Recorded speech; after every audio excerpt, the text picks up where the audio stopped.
하나님 말씀은 베드로후서 1장 1절부터 4절까지 먼저 읽겠습니다. 예수 그리스도의 종이며 사도인 시몬 베드로는 우리 하나님과 구주 예수 그리스도의 의를 힘입어 동일하게 보배로운 믿음을 우리와 함께 받은 자들에게 편지하노니 하나님 곧 우리 주 예수를 알므로 은혜와 평강이 너에게 더욱 많을지어다. 그의 신기한 능력으로 생명과 경건에 속한 모든 것을 우리에게 주셨으니 이는 자기의 영광과 덕으로서 우리를 부르신 이를 알므로 말미암음이라. 이로써 그 보배롭고 지극히 큰 약속을 우리에게 주사 이 약속으로 말미암아 너희가 정욕 때문에 세상에서 썩어질 것을 피하여 신성한 성품에 참여하는 자들이 되게 하려 하셨느니라. 원전으로 다시 보는 베드로후서, 오늘은 1장입니다. 그리스도의 나라 천년왕국에 들어가는 길이란 제목으로 말씀을 나누겠습니다. 이제 베드로전서 5장까지 끝나고 이제 베드로후서 3장까지 있는데 오늘 첫 번째 장입니다. 이 베드로후서는요, 베드로의 유언장이라고 할 수 있습니다. 베드로전후서 1장 2절부터 14절까지 보면 거기 내용이 이제 내가 이 장막을 벗을 날이 왔다. 그래서 죽을 날 얼마 안 남았다. 이렇게 얘기하면서 나오는 내용이 오늘 내용입니다. 가장 핵심적인 것은 바로 그 그리스도의 나라 천년왕국에 들어가는 길, 이렇게 하면 되겠다. 이걸 당부하고 싶은 거죠. 베드로는 사실은 자기가 죽을 때를 어느 정도 알고 있었습니다. 요한복음 21장 18절에 보면 예수님이 베드로에게 너는 내 어린 양을 먹이라, 내 양을 치라, 내 양을 먹이라 이렇게 하신 다음에 베드로의 장래에 대해서 말씀하셨죠. 네가 젊어서는 네가 마음대로 원하는 곳을 다니지만 늙어서는 네가 손을 벌리고 뒤에서 누가 와서 끈으로 묶어가서 너를 끌고 가리라. 이렇게 이 말씀을 주셨습니다. 그러니까 마지막에 가서 늙어서 순교한다는 것이죠. 아마 이제 여기에서는 어떤 상황인지는 안 나왔지만 베드로는 지금 순교당하는 상황이 가까웠다는 것을 아마 아는 것 같습니다.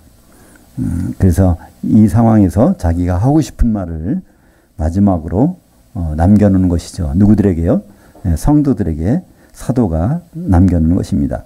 오늘 그래서 1장 1절에 보면 자기를 소개하죠. 사도라고 얘기합니다. 사도는 바로 예수님의 분신과 같은 사람들이죠. 사도는 또 교회의 기초석이 되는 사람들이죠. 근데 자기를 소개하면서 뭐라고 하죠?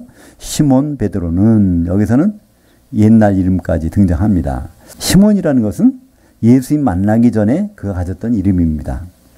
그 예수님을 만나는 순간에 예수님은 말씀하셨죠. 장차 내 이름을 바꿔주겠다. 그것을 베드로라고 바꿔주겠다고 말씀하십니다. 요한복음 1장 42절에 보면 시몬 베드로가 처음으로 예수님을 만나러 간 장면이 나옵니다.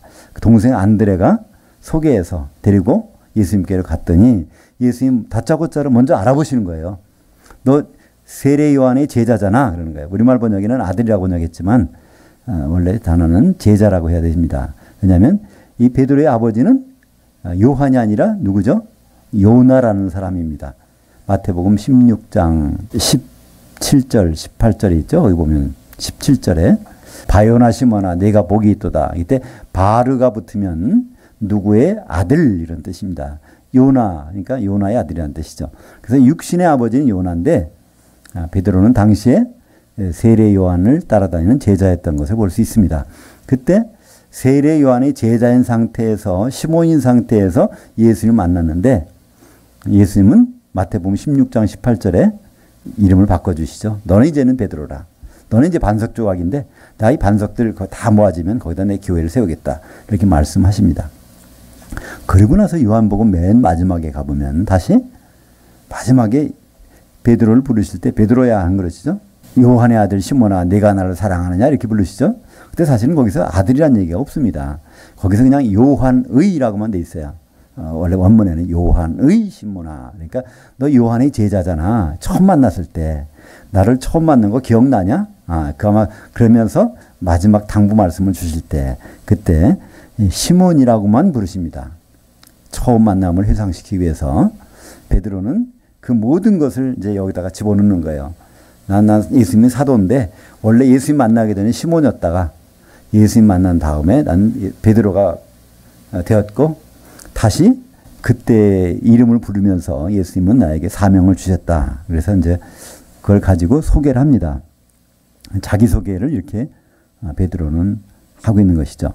그래서 구주 예수 그리스도의 의를 힘입어 동일하게 보배로운 믿음을 우리와 함께 받은 자들에게 편지하노니. 그러니까 그 동일하게 함께 받은 그 믿음 누구죠? 예수 그리스도의 믿음이잖아요. 예수님이 십자가에서 이뤄놓은 믿음을 사도만 받은 것이 아니라 이제 모든 성도도 그 믿음 때문에 우리는 구원을 이루게 되는 것이죠.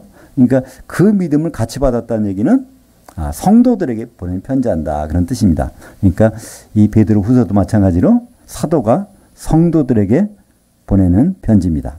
오늘 2절에 보면 하나님 곧 우리 주 예수를 알므로, 여기 우리말 번역은요 하나님과 우리 주 예수라고 되어 있어요.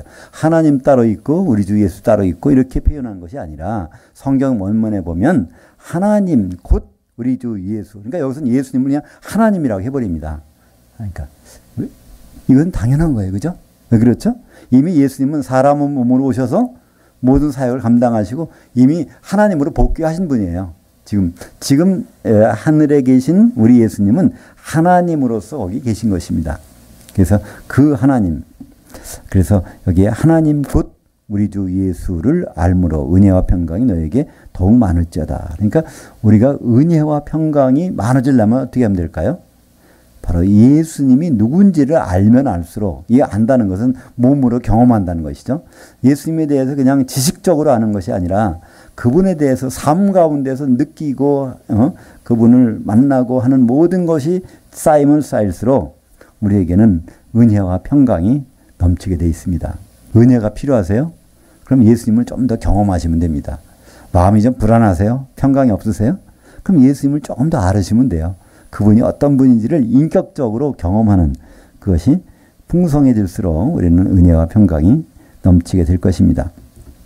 그래서 그 모든 예수님이 하신 일들이 어떻게 해요? 그 신기한 능력으로 생명과 경건에 속한 모든 것을 우리에게 주셨으니 이는 자기 영광과 덕으로서 우리를 부르신 이를 알므로 말미암이니라. 우리는 하나님과의 관계가 성립되려면 그분에 대해서 알아야 돼요.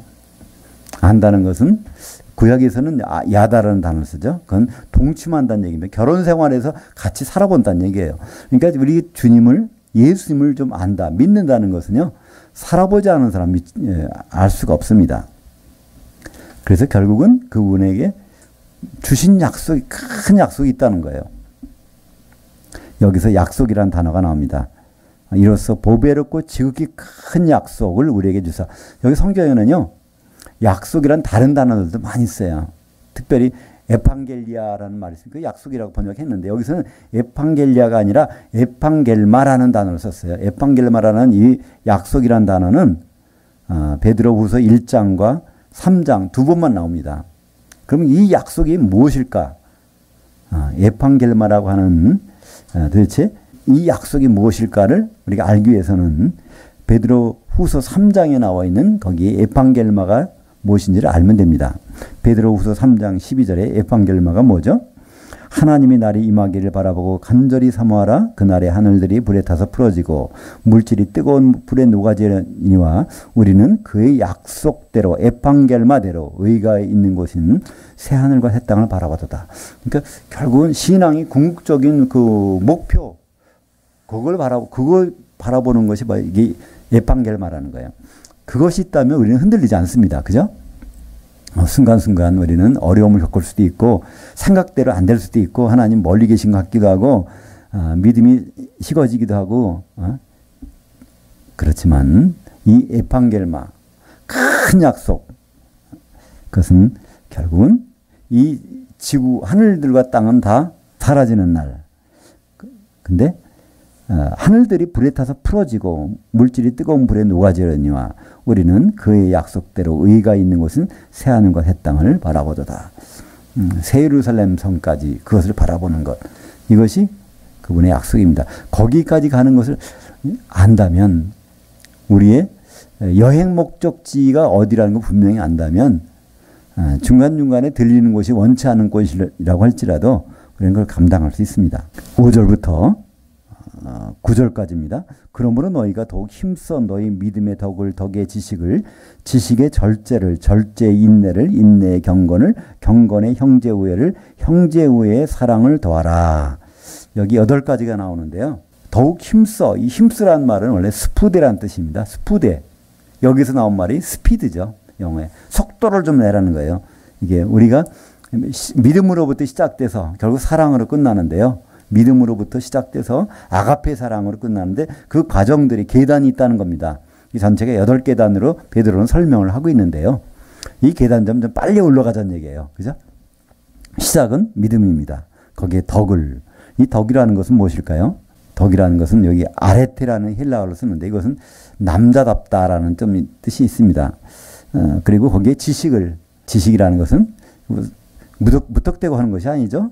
거기에 대한 것을 그 그노시스라는 것은 제대로 알고서 하나님을 우리는 알고 믿어야 됩니다. 하나님 누구신지 알아야 되잖아요. 그분의 마음이 어떤지, 그분의 심정이 어떤지, 그분의 계획이 뭔지를 아는 것. 거기에다가 절제를 엔크라테이아라고 하는데요. 크라테이아라는 것은 엄청난 그 파워가 있는 겁니다. 근데 그 힘이 있어야 사실 절제를 할 수 있어요. 그죠? 힘을 가지고. 그 다음에 인내는 그 어려운 가운데서도 바로 쓸 수 있는 겁니다. 경건이란 유세베이아라는 단어는요. 세베스라는 것은 예배한다는 뜻입니다. 하나님을 만나고 예배하는 것. 유라는 것은 그걸 좋아한다는 뜻이에요. 하나님 만나길 좋아하고 하나님 예배하는 걸 좋아하는 것. 그거를 우리말 번역은 경건이라고 했습니다. 그러니까 경건한 삶을, 경건한 건 뭐냐면요. 그분 만나고 싶어 하는 것. 그것이 바로 경건한 삶입니다. 거기에 형제우애를 필라델피아 우리가 잘 아는 말이죠. 아델포스는 형제란 뜻이니까 그게 붙어가지고 필아델포스 그래서 필라델피아 형제를 사랑하는 것.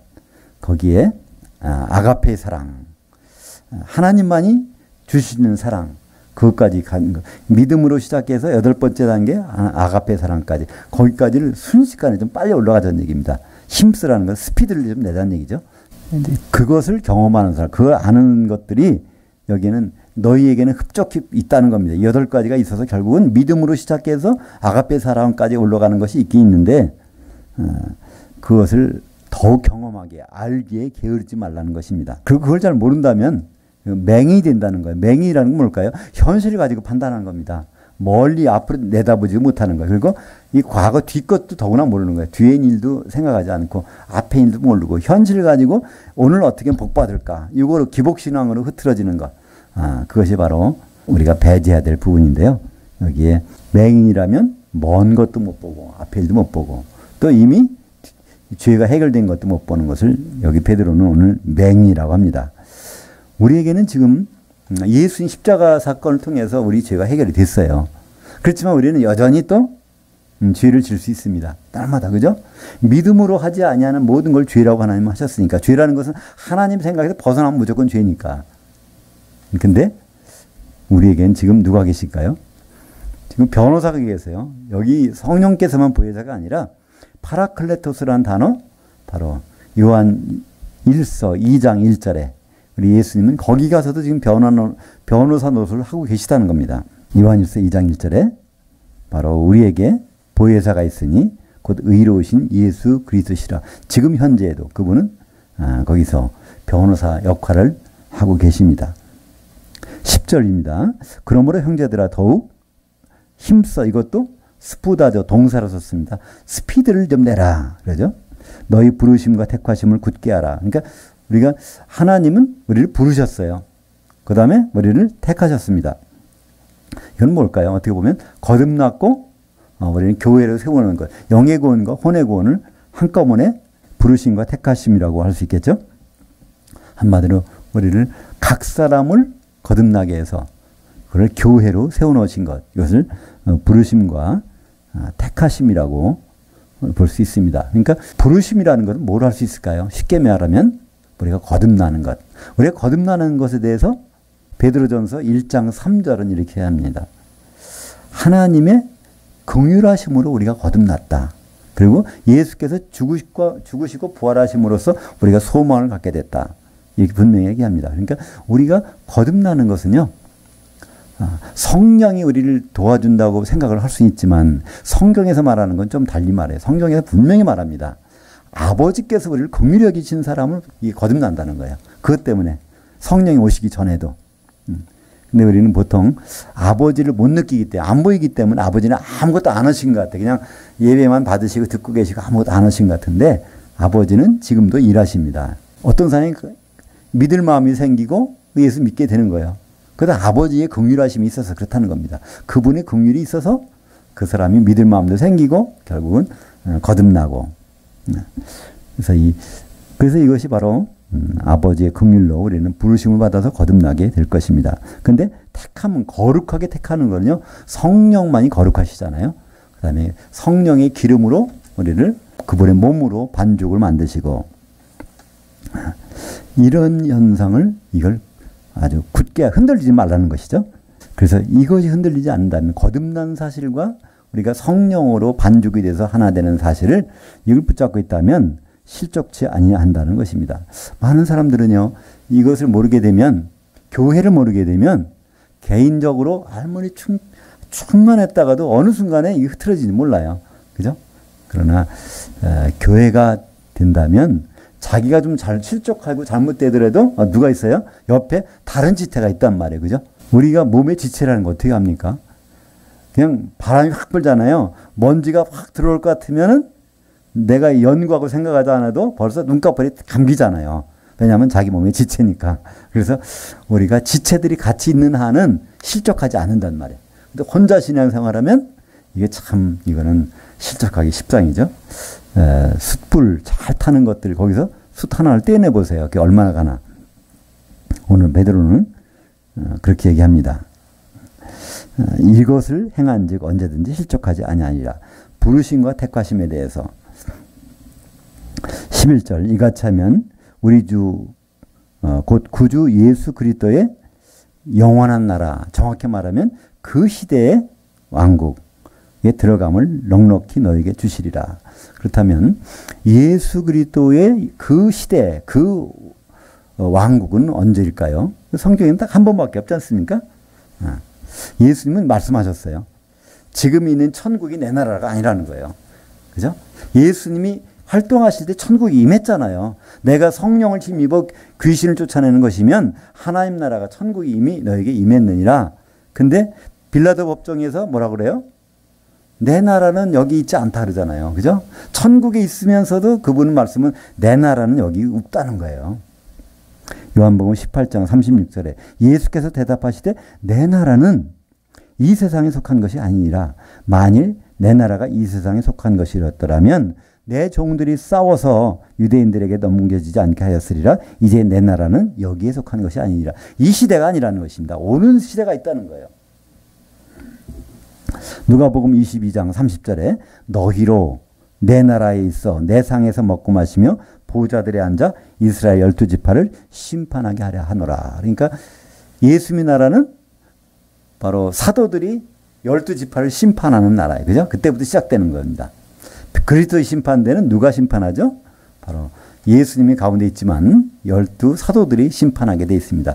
그것이 바로 예수님의 나라, 그리스도의 나라, 그 기간이 1000년이니까 바로 우리는 천년왕국이라고 부르고 있는 것이죠. 그래서 이 천년왕국에 들어감을 넉넉히 너에게 주시리라. 어떻게 하면요? 바로 형제들이 그 부르심과 택하심 안에서 한마디로 교회를 이루는 일이죠. 그것에 있기만 한다면 그럼 당연히 있겠죠. 교회를 이루고 있다면 교회는 뭐가 있죠? 성령이 충만한 것입니다. 기름이 있단 말이에요. 항상 거기 머물러 있는 기름 묻어 있는 거예요. 그러면 혼인잔치에 들어가는 건 너무나 당연한 거 아닌가요? 혼인잔치에 들어가면 그다음에 천년왕국으로는 자동으로 연결되는 것이죠. 오늘 이제 12절에 보면 그러므로 너희가 이것을 알고 이미 있는 진리에 서 있으나 내가 항상 너에게 생각나게 하려 하노라. 지금 사도가 가까이 있으니까 항상 생각날 수 있지만 내가 없더라도 내가 죽더라도 이거 항상 생각나도록. 뭘까요? 그 약속에 대해서. 그죠? 에판겔마라는 것에 대해서 항상 우리는 생각해야 됩니다. 우리는 이 세상만 보고 생각하면 안 되잖아요. 내가 이제 이 세상을 끝날 날이 며칠 안 남았다. 이렇게 해도 관계없습니다. 죽어도 괜찮다는 거예요. 왜 그렇죠? 주님 오시면 그때 다시 주님을 만나서 그때부터 시작되는 영원한 한 시대의 나라가 있기 때문에 그렇습니다. 13절에 내가 이 장막에 있을 동안에 너를 일깨워 생각나게 함이 옳은 줄로 여기노니. 그래서 이 육신의 장막을 얘기합니다. 육신의 장막에 사람은 지금 육신의 장막 안에 있잖아요. 누가 있습니까? 내 영과 혼이 있습니다. 혼이 여기서 있다가 이 빠져나오는 순간에 육신의 장막은 시체가 되잖아요. 그죠? 근데 성경에서 이 장막이란 단어가 두 가지 의미로 사용됩니다.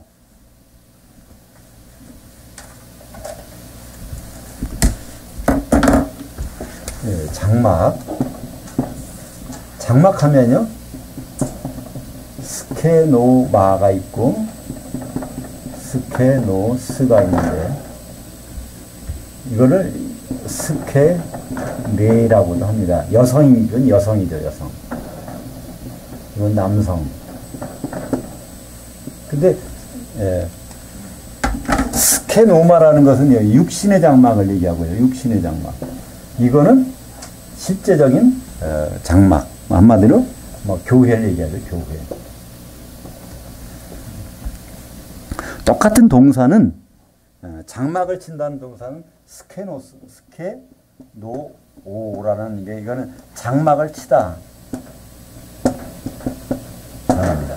근데 여기서 이 장막이 명사로 바뀌면 이 두 종류가 된다는 것이죠. 베드로는 지금 여기에서 스케노마라고 합니다. 이거 육신요 장막 이거 시체가 될 거라고 얘기하면서 얘기를 합니다.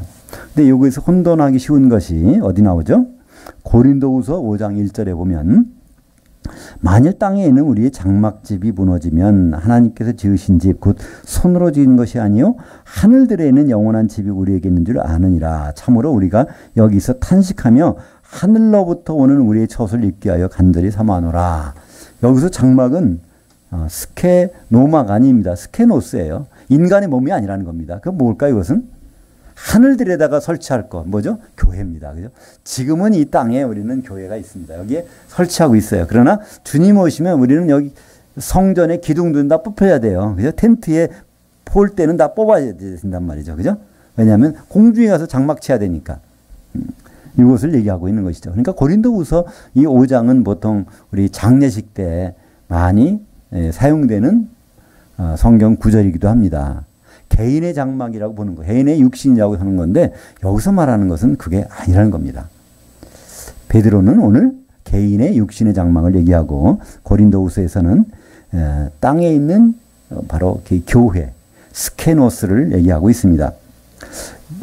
요한계시록 7장 15절에 보면 그러므로 그들이 하나님 보좌 앞에 있고 또 그의 성전에서 밤낮 하나님을 섬김에 보좌에 앉으시니가 그들 위에 장막을 치시리니. 이거 언제 일어나는 사건이죠?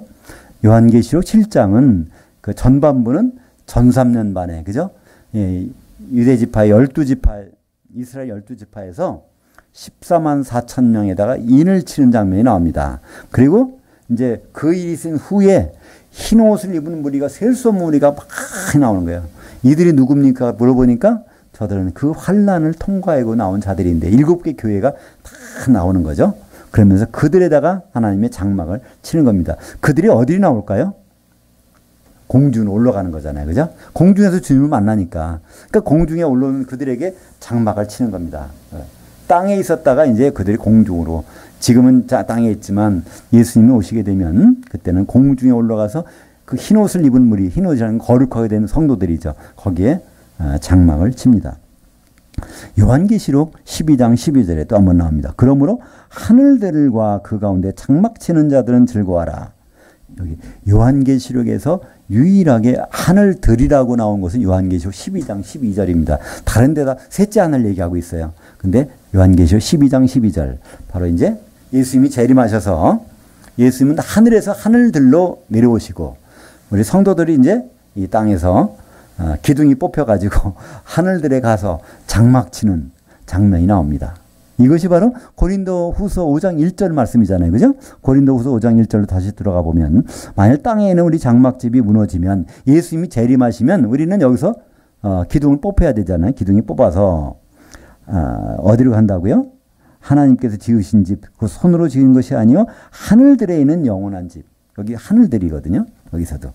그러니까 예수님이 재림하시면 하늘들 가운데 있는 공중에다가 장막을 치는 것. 그것을 뭐라고요? 스케노스. 또 여성 명사를 쓰면 스케네. 그렇습니다.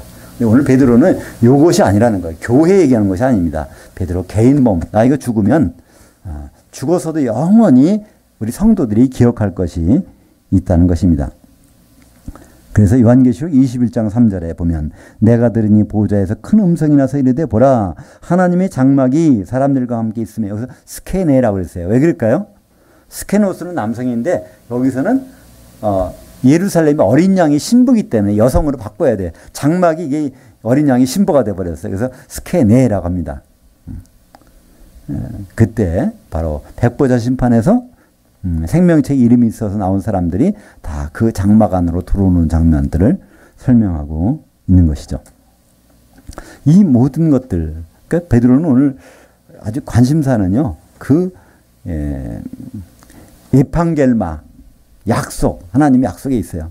그 약속은 새하늘과 새 땅이 나타날 때 그 새 예루살렘에 거기 들어가는 그 일들을 가지고 지금 계속 생각나게 해야 되는데 새하늘과 새 땅이 가기 전에 반드시 거쳐야 될 곳이 뭐죠? 그리스도의 나라인 천년왕국입니다. 그것을 좀 생각나게 해야 되는데 거기에 들어가려면 뭐가 필요하다고요? 그 부르심과 택하심, 거듭남과 또 우리가 한 몸을 이루는 성령 충만한 것, 그것이 꼭 있어야 된다는 것을 강조하고 있는 것이죠. 15절에 그것을 직접적으로 얘기합니다. 15절입니다. 내가 힘써 너희로 하여금 내가 떠난 후라도 어느 때나 이런 것을 생각나게 하려 하노라. 그러니까 사도가 죽었어도 없어졌어도 이거 성경책이 오늘 없다고 그래서 어디 가는데 성경책을 안 가지고 왔어요. 그죠? 그렇지만 그 내용들은 알고 있어야 됩니다. 성경책은 없어도 그 내용이 확실한 거. 아, 주님이 재림하시겠구나. 그러면 혼인잔치가 벌어지겠구나. 거기 들어가면 천년왕국이 이루어지겠구나. 그 끝난 다음에 백보자 심판이 있고 새하늘과 새 땅이 난다는 하나님의 약속. 그것만큼은 베드로는요, 모든 성도들이 꼭 생각이 났으면 좋겠다는 거예요.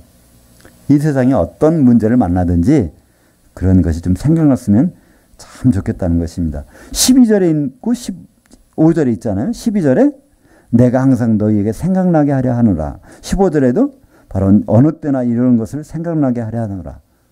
그 약속만큼은 꼭 생각나야 된다는 것입니다.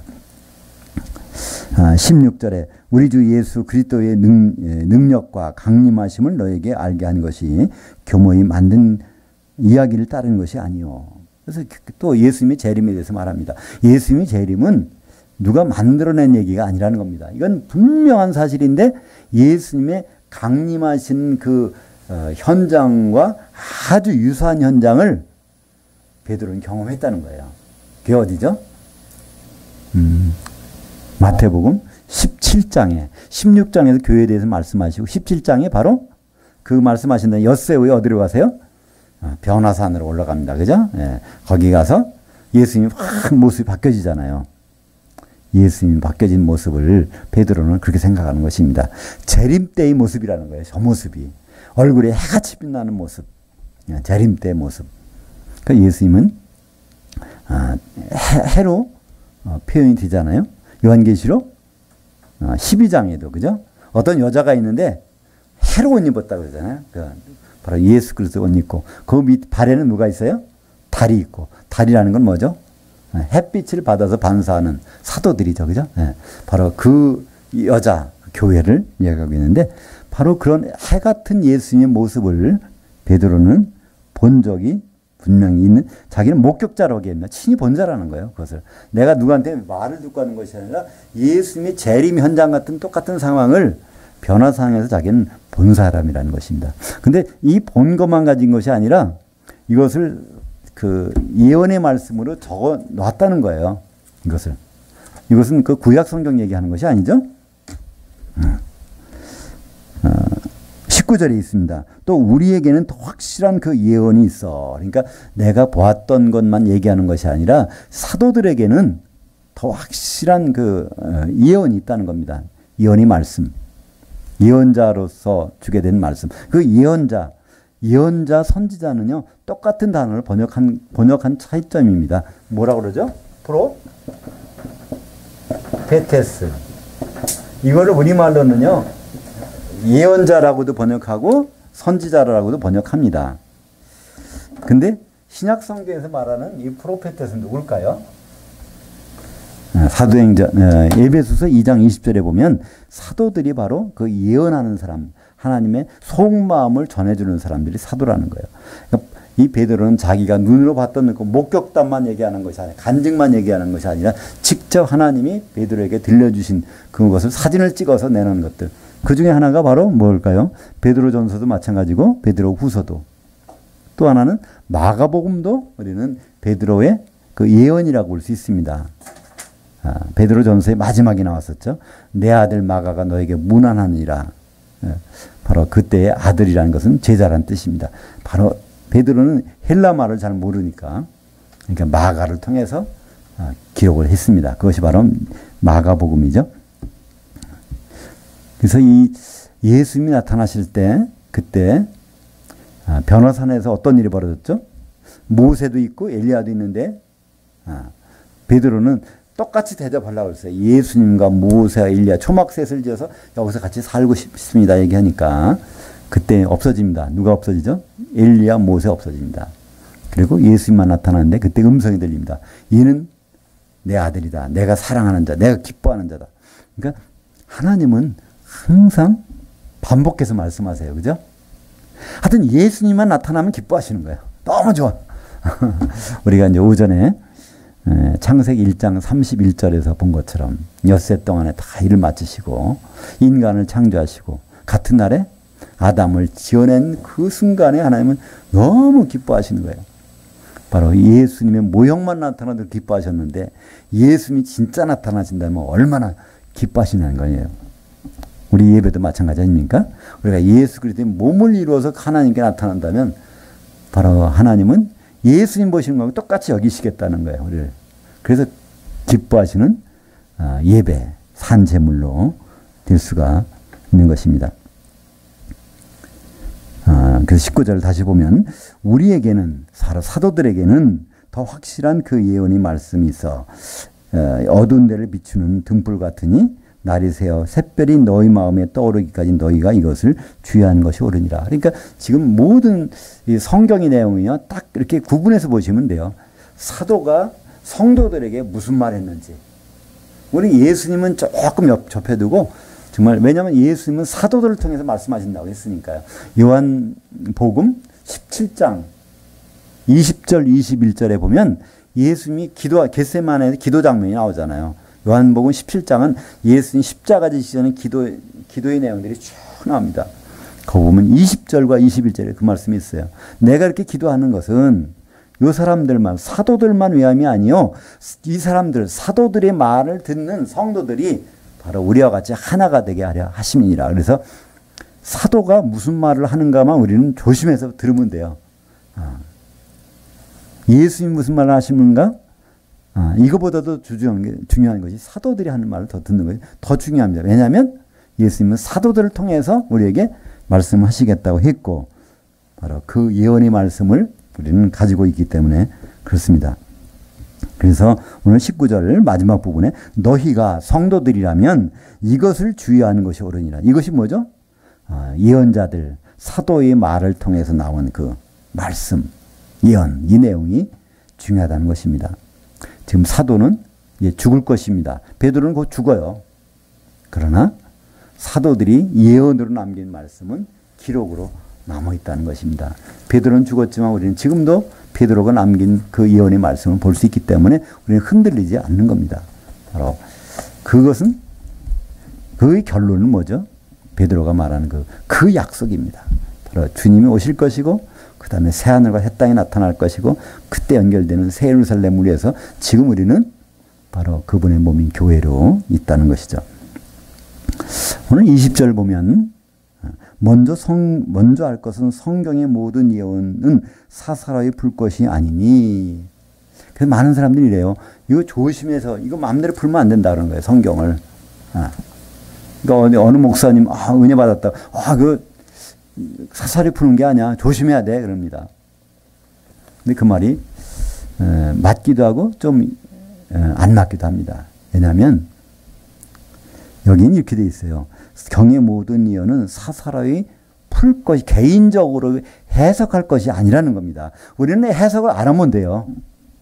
해석이라는 건 위험합니다. 가장 큰 위험한 것이 뭐죠? 바로 큐티라는 거잖아요. 어떤 말씀 하나 놓고 그거를 여러 가지로 해석해 보는 거예요. 이렇게 묵상하고 저렇게 묵상하고. 이건 참 위험한 짓입니다. 우리는 어떻게 해야 될까요?